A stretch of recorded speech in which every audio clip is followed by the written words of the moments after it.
I'm just going to go to the link online here. Obstacle pack. Click add to my assets. So the way it works, you add to your assets and then you download and then you import. And it's going to require an account.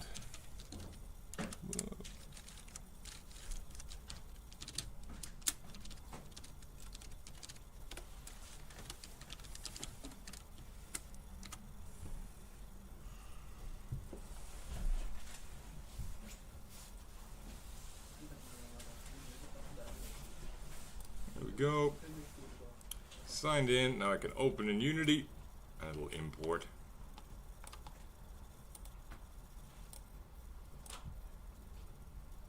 Open Unity Editor.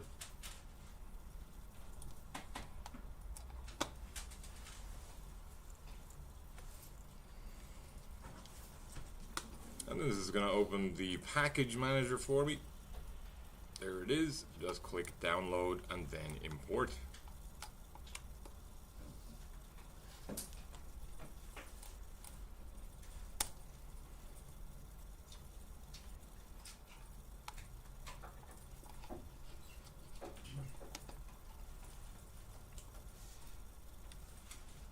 And it's very, very, very, very small. 220 kilobytes. So it won't take you very long to download it. And then just import.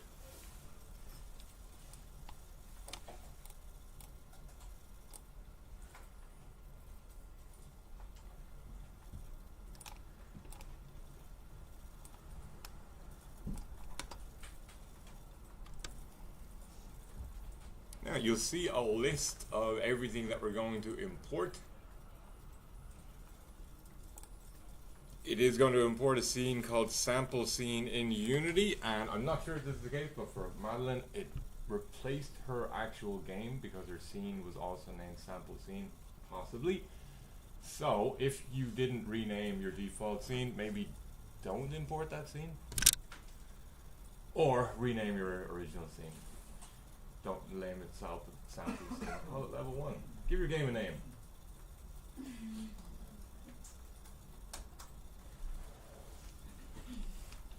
But I'm just going to import everything, and that's fine. You can see all the scripts that we can use.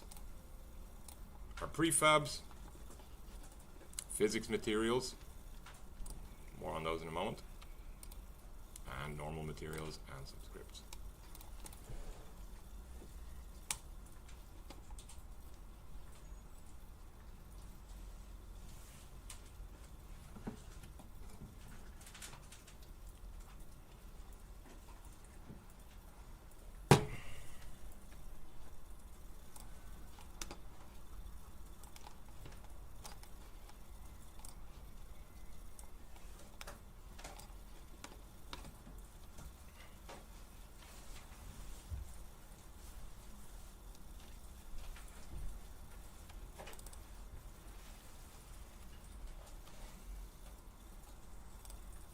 So an asset scene, you can see that sample scene, which is the same one from the video. You can preview that just to see how things work.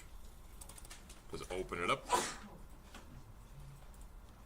And there's my separate scene, LVL1, level 1.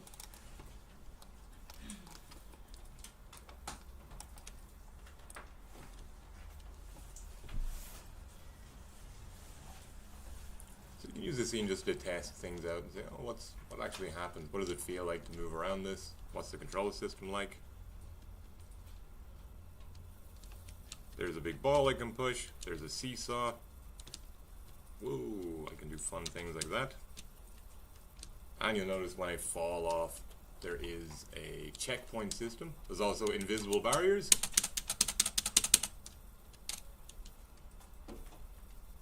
And a checkpoint system that reads when I fall off the edge. There's that bounce script knocking me back. That's not just the force of the movement. There is a script moving me back. And then there is the slippery surface. You see how far I got knocked by those pendulums. So fall off the edge.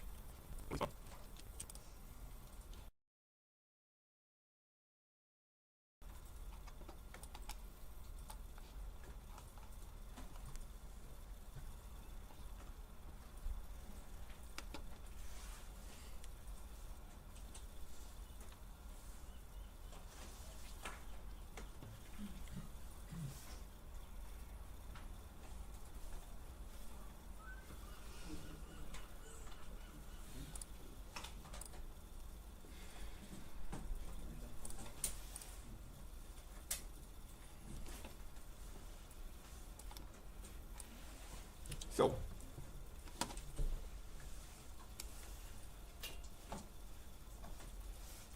did we look at triggers last week?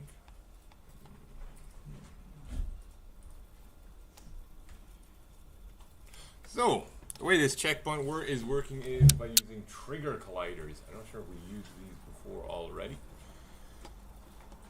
But if you look through the sample scene, you'll find there's an object called checkpoint.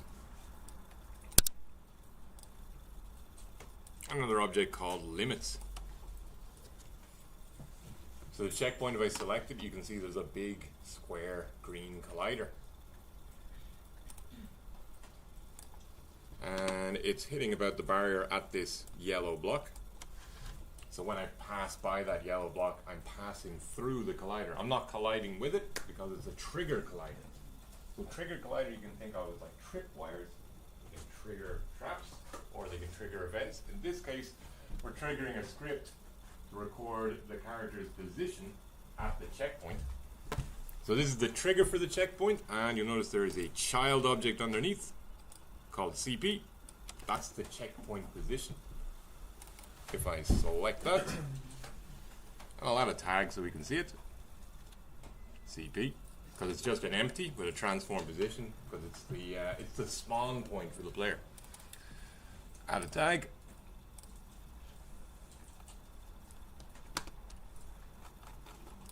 And you see there's the actual checkpoint. That's where I respawn from when I fall off the edge.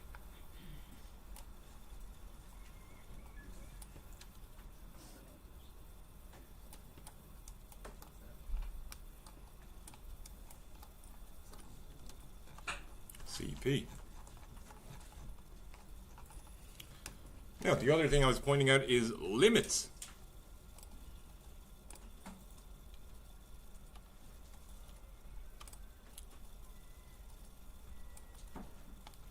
So limit 1, limit 2, limit 3 are colliders. Normal colliders, not trigger colliders. They are the invisible walls that are stopping us from falling off the edge. If I select all three, let's make this bigger. You can see it's literally just a cage around the edges so the player can't fall off.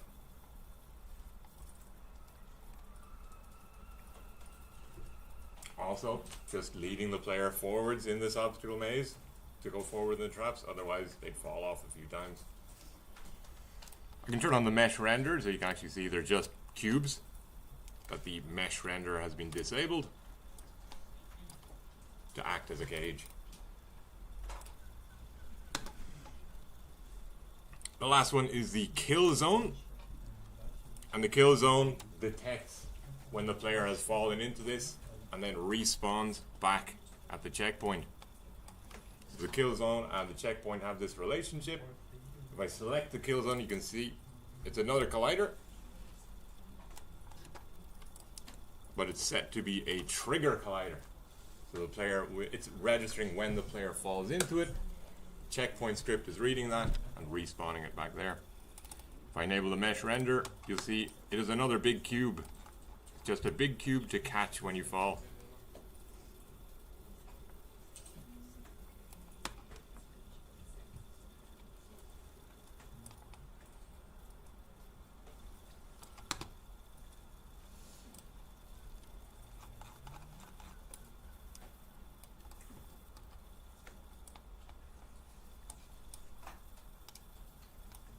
Now when I fall off, I'll hit this kill zone collider and I'll respawn at this checkpoint. Pow. Fall off again. I'm down. Bam, I'm back at that checkpoint, the position.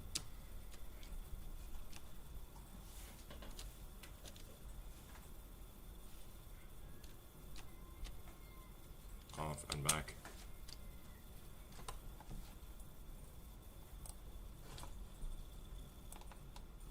Okay, so let's go back to our scene and start setting up the player so we can start modifying and creating our own stuff. So back in your own level, let's get the player set up first. So first I'm going to say goodbye to our good old friend, the player. Goodbye, Bean Bob. You were so good to us. But it's time to say goodbye. Alright. So I can delete the player and camera from the level. And then I need to import the controller from the assets.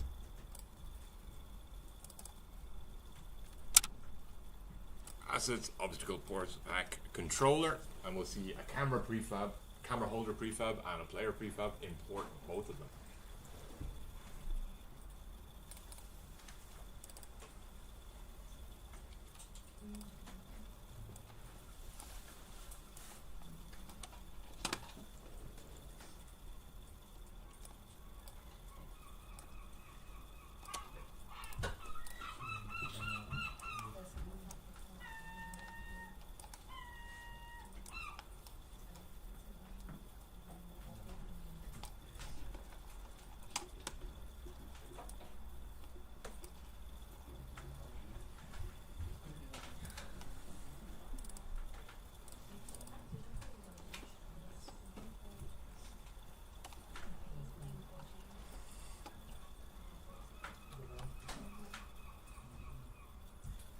Changes, if I create a new scene, can I just create it within the same Project. project? Yes. So just new scene. Just new scene. Okay. You're gonna start again. Yeah. So empty or Basic built in.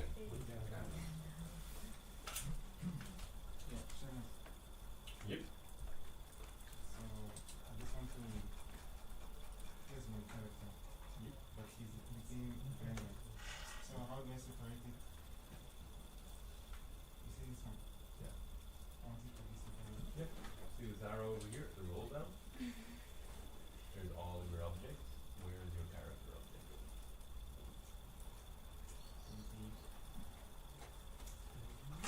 Because it is still separate, they're also separate objects. Oh yeah, it is.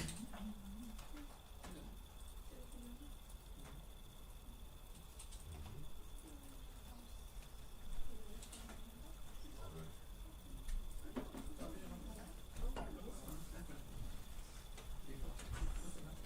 Okay, so this is just the notes here. The first thing we need to do is set the player with a tag of player. This is relevant for the checkpoint script, so it knows that you're colliding with the character.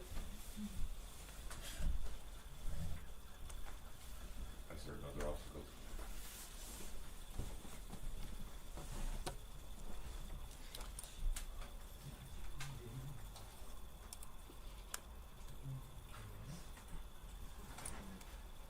So the player character, first I'm just going to go up to its tags and tag this as player. This is another way of IDing an object, a game object with scripts, rather than using its name. So you can tag a lot of similar objects with the same tag.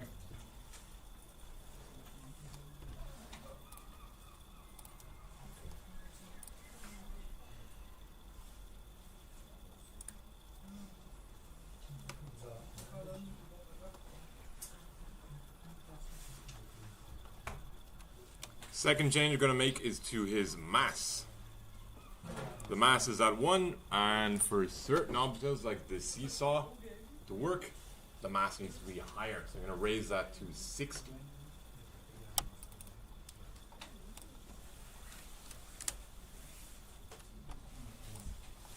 So 2 changes.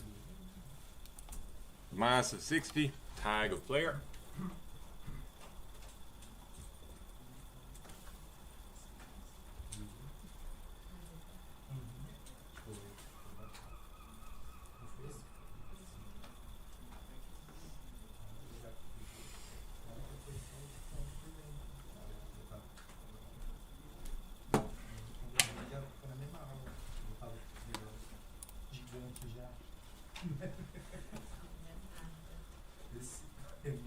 And then down on the script,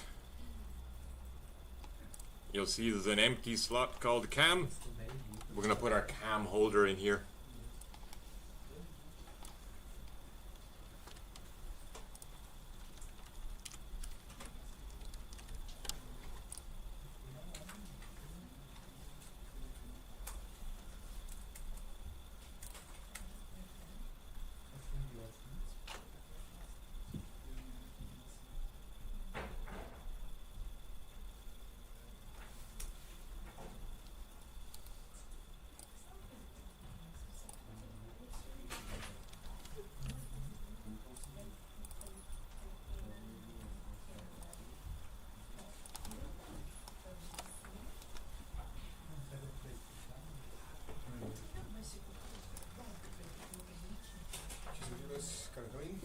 On in.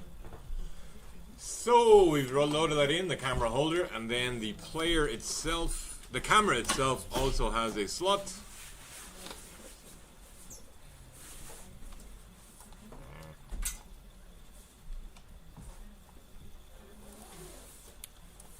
For target, we're going to target the player. So we want the camera to target the player.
So, all of that is in the notes as well.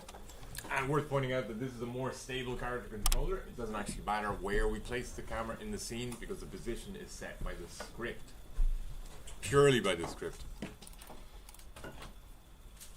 So if I press play right now, you can see there's my camera right behind. If I move my camera very, very, very far away,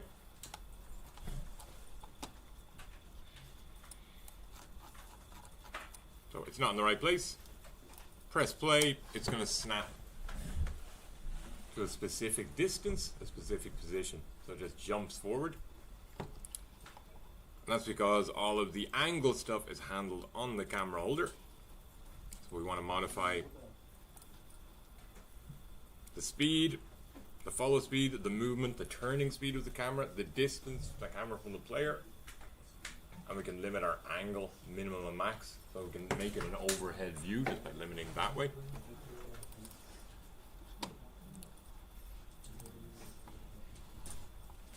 Right now my minimum angle is down here, my maximum angle is 80.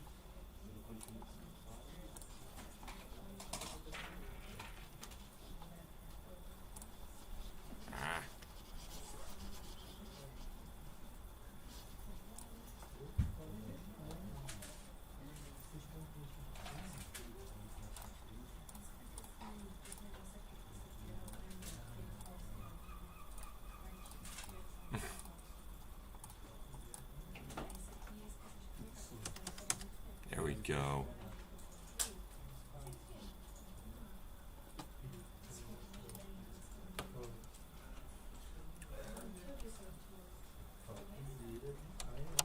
But I can limit my minimum angle to be 80 and my max angle to be 90 to make it just a top-down experience if I want. Yep. So you're moving your camera when you move your mouse, is it? It's turning. You're looking. Okay. So, yeah. And if you want the player to move when you move your mouse, just like, you know, Construct to move their mouse, and What? the camera move with the player. The the character will move. Yeah. Like you just press throughout and then you turn with your mouse. I see. But that is what's happening here. Ah, right. Yeah. I thought you meant like the movement forward backwards with the mouse, and I was like, no, that wouldn't work. It's just not the camera. When you move the player also moves. Yeah.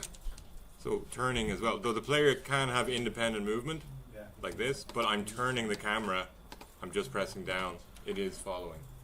Yeah. So what you're asking for, it already does. Anyway, back to what I was saying. Angle, if I set minimum of 80, maximum of 90. Now we're trapped in this top-down view, because I can only travel 10 degrees of rotation. So between those two, min-max, it's trapped. I can change the distance, I can raise it, bring it further away.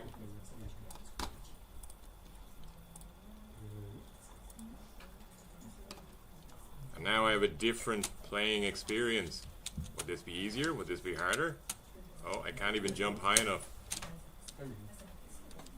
If it's something like a maze, this is probably the ideal viewpoint, because you can see everything coming ahead of you. You can see behind walls.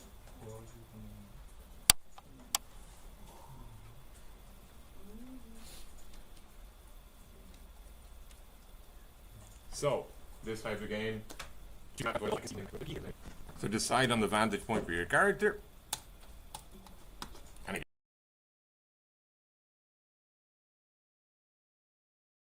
again, all that camera controls is in here.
Okay, the next thing you need to do is make sure you can access things in your level.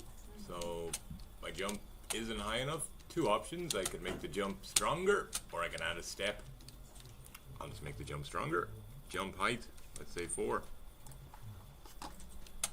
Hey, that's enough. That's all it needs to be. So I figured out my jump height. 4 is pretty good. I can change my fall speed if I want him to fall a little bit quicker. Change his control in the air. Movement speed, gravity, all that stuff.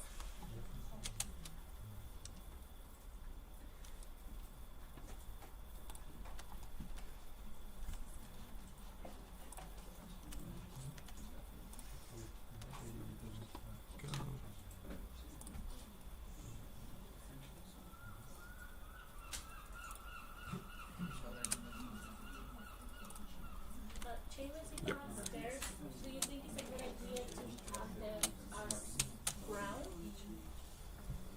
If I have the stairs, right, and the player is moving to like out of it as ground now? Sure. It could be useful later. Yes. So, messing with these settings can give you some pretty interesting results. Your air velocity is how fast you control in the air. So if you make that much higher, and if I increase my jump height by something larger, let's say 12, then suddenly I have the ability in the air to move a lot quicker than I do on the ground. So now I can jump, and in the air, I can pretty much zip and and glide pretty fast. So faster than I can move on the ground. But you notice I'm falling, so the next thing that we need to do to set up that doesn't come out of the box with the obstacle pack is set up our kill zone and our checkpoints.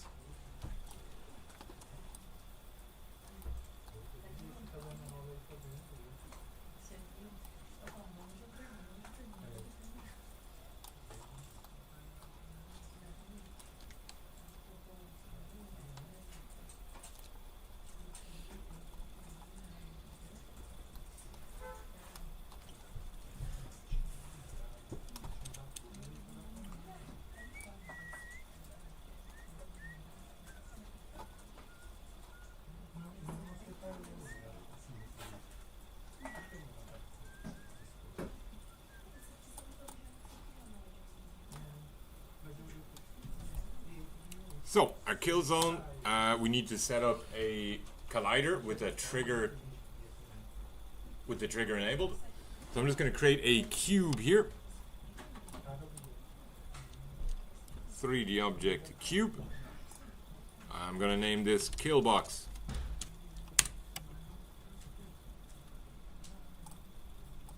Cube called kill box.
Inside everyone there are two wolves, a kill box and a regular box. Two boxes. Box wolves.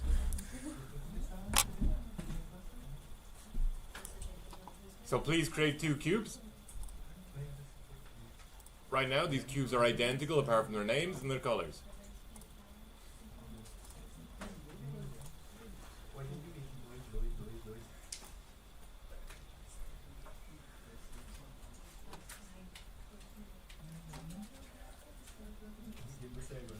If I walk into either one of these, nothing happens. You see I'm colliding with it as normal.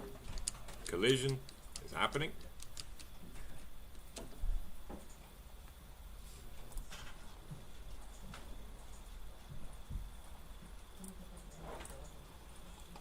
On the kill box, I need to set this to be a trigger.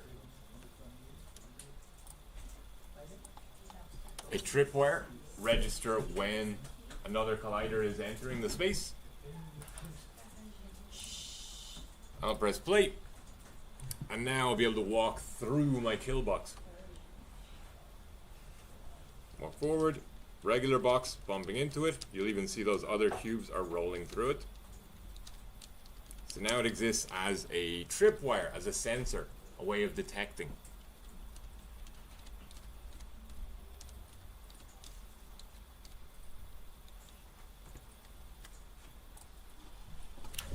So in order to make this kill box kill, we need to add the script of kill zone. Let's take a look at that script. So it's in your obstacle course pack, folder called scripts.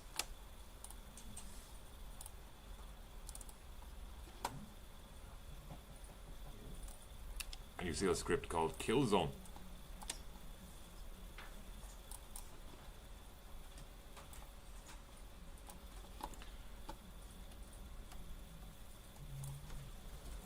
So this is using a Unity specific function called onTriggerEnter. Takes an argument of collider. So it's reading the collider. So any object that has this script on it, if it has a trigger collider, then this function can run. So on trigger enter is only for detecting triggers. And inside here we're checking the collider's game object tag. So we tagged our game object as player. This means if a game object has the tag of player, it's going to run the load checkpoint script. And that's basically setting our checkpoint. We can take a look at actually where it goes. Because that's loading in a method from character control script. Because angle brackets means we're referencing another script. We can follow that trail and see what happens. But this is checking for player. If it's a player, it'll run that checkpoint script. Otherwise, it'll be respawning absolutely everything that fell through. So every box that fell off my tower will be respawned in the checkpoint. Here it's checking.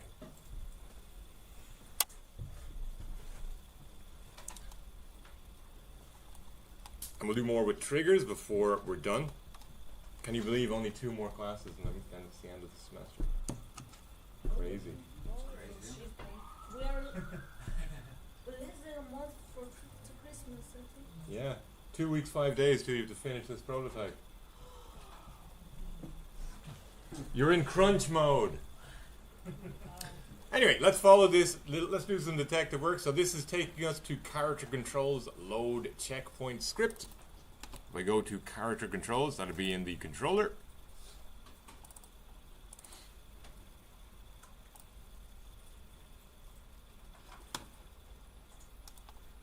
I'm looking for the method load checkpoint. There it is. And all it does is set our transform position to equal our current checkpoint. So that's a variable. Where did I set that variable? Or where is that set in the script?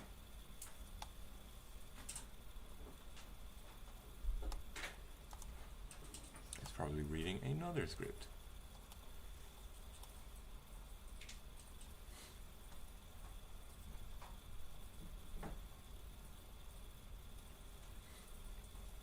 No, it's not.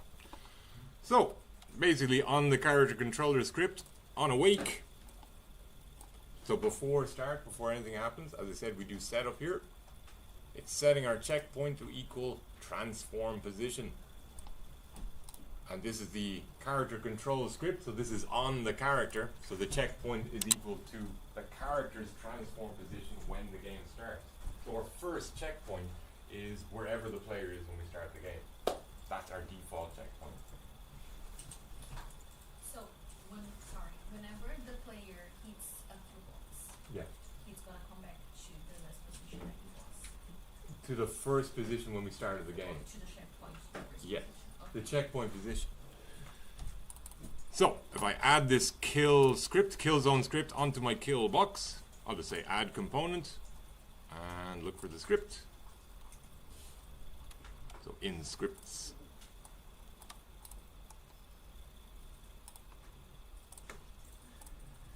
Look for kill zone.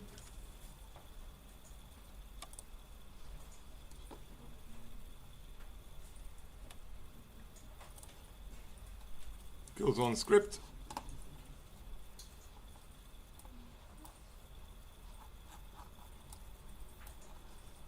And you see, this is where my player is going to start. If I hit that kill box, I should respawn right back in this position.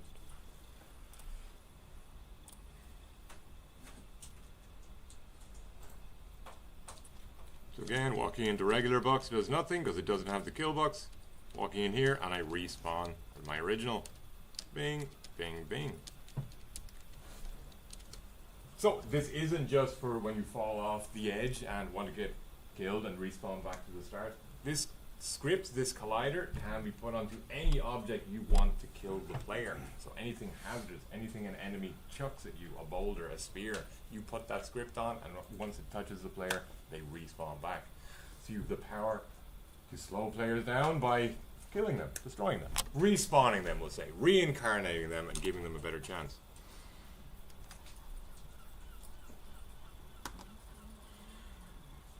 And the other bit of setup is for the checkpoint itself.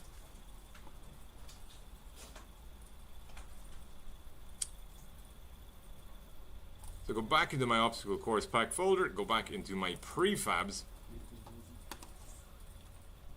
And And we already saw the checkpoint as a giant collider with a little empty in the center. So there is the checkpoint. We just drag it in here.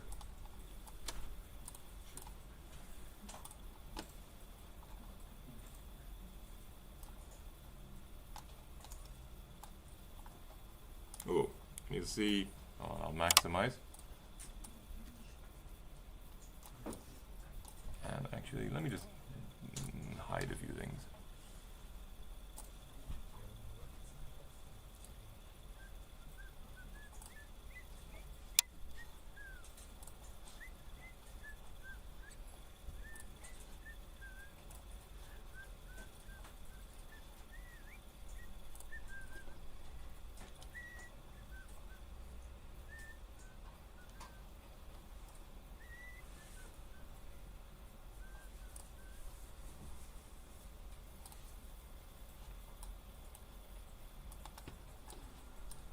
Okay, so there's our checkpoint. As I said, in the checkpoint we have that child object CP. That's actually the position of the respawn.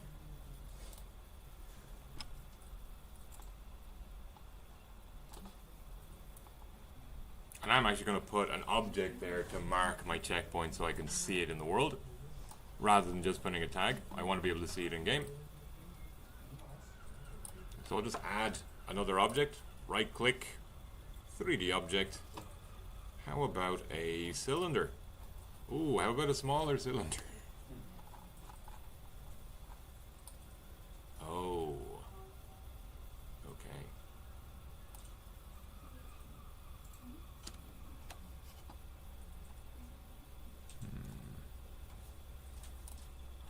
Oh yeah. What I'm going to do is put a 3D cylinder in here, and then I'm going to move it out of that so I can resize it properly. It's taking on these weird okay. Move it out. 1, 1.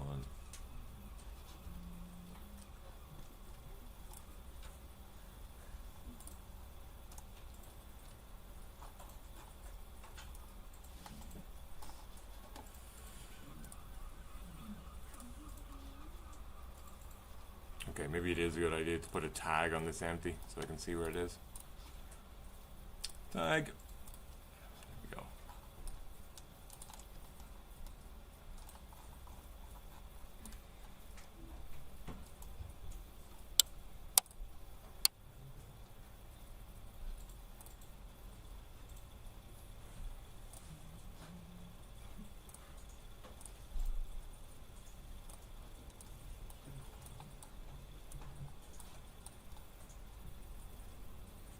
Okay, so I put a tag on the checkpoint, and it's a good thing I did because the respawn is below the ground. Don't want that to happen.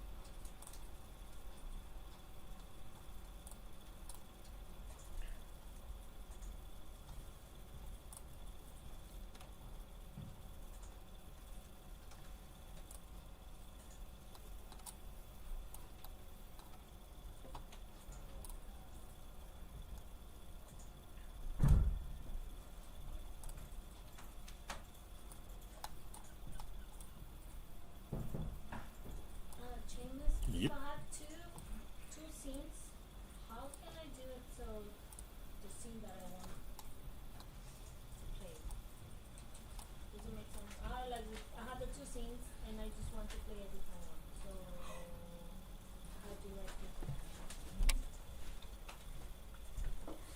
It's still here, right? I have the two scenes. Did I do it wrong? You've imported one or the other. So do you? What do you want to do? Oh no, I want to play these instead of the sample scene. The sample scene has the other stuff, Yeah. so I don't want to play that one. Okay. But obviously when I play it, Hmm? I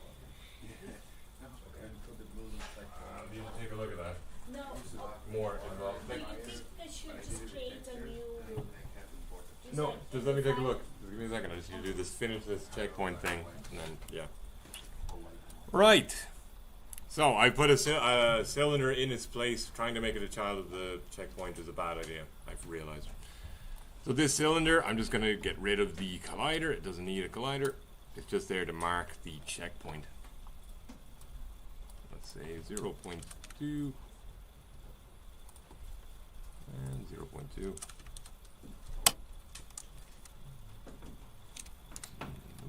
other one, 0.2.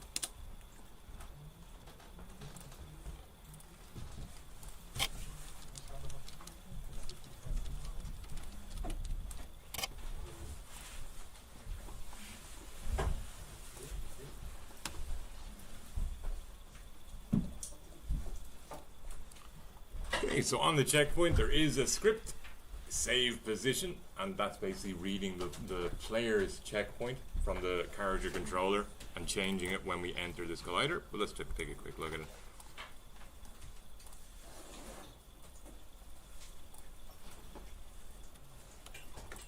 So again, save position, another on trigger enter, checking if it's the player, and if it is, access the character controls checkpoint position script. So the variable, I should say. So it's accessing the variable of checkpoint and equal to checkpoint.position as we enter.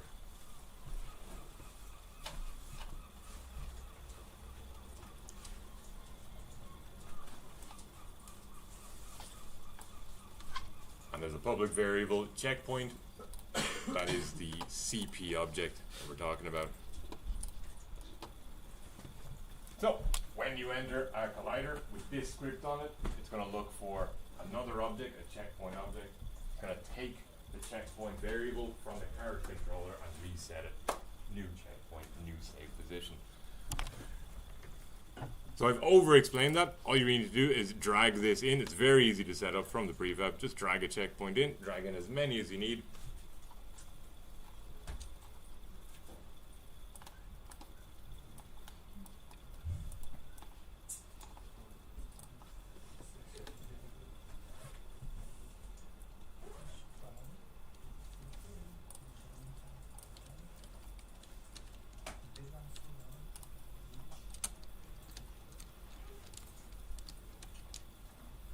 And now if I get killed without going into the checkpoint, I go to my original start position.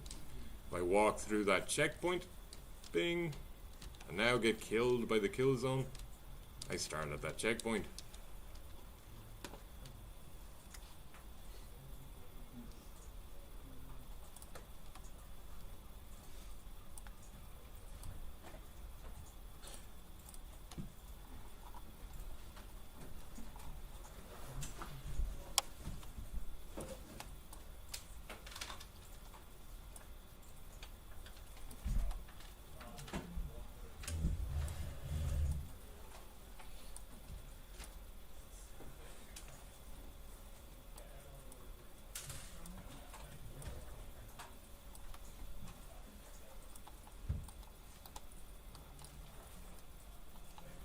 And then yeah, for a kill zone for the ground, we can just use a similar method to in the sample scene. I'll just use my kill box here.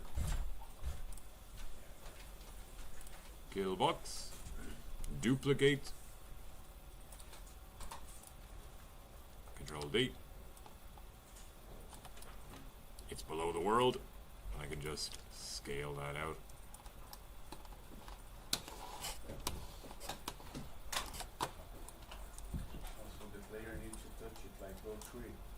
Yeah, collide with it. So it needs to be large enough to cover the under the level, so that anytime he falls off, he's going to respawn at any of these checkpoints I'm setting up. So I've set up another checkpoint there.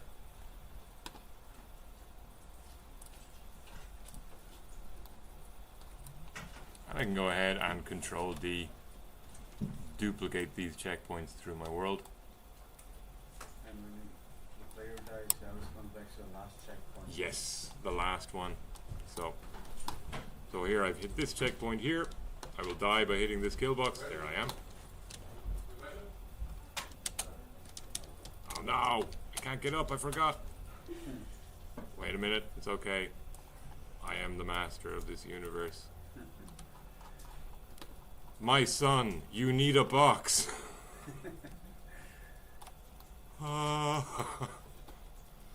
Is it enough?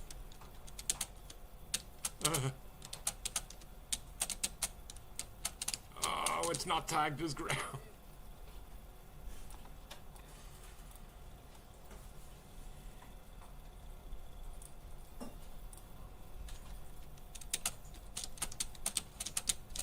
There we go.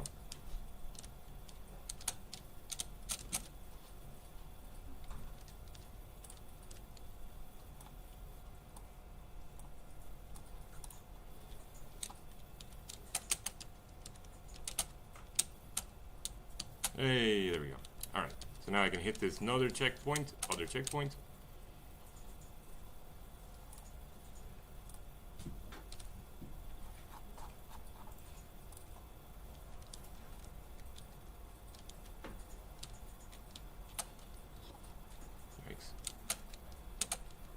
And as you test, you might feel like, oh, some of these pathways feel very, very tight. Maybe I've made it very, very small. Some of them could be scaled up. Okay, third checkpoint. Bam! I go back to that first checkpoint.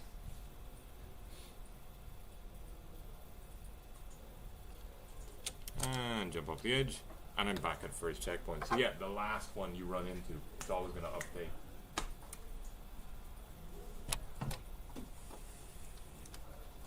So when you have one, you just copy and paste it. Yeah, exactly it. You can set it up. So kill zone and checkpoint, that basically sets win-lose condition, a very basic win-lose condition for your level. You want to succeed and get to the end without falling off, this will help us conflict with the player's goal of reaching the end. Okay, so that's part one, and we'll look at the actual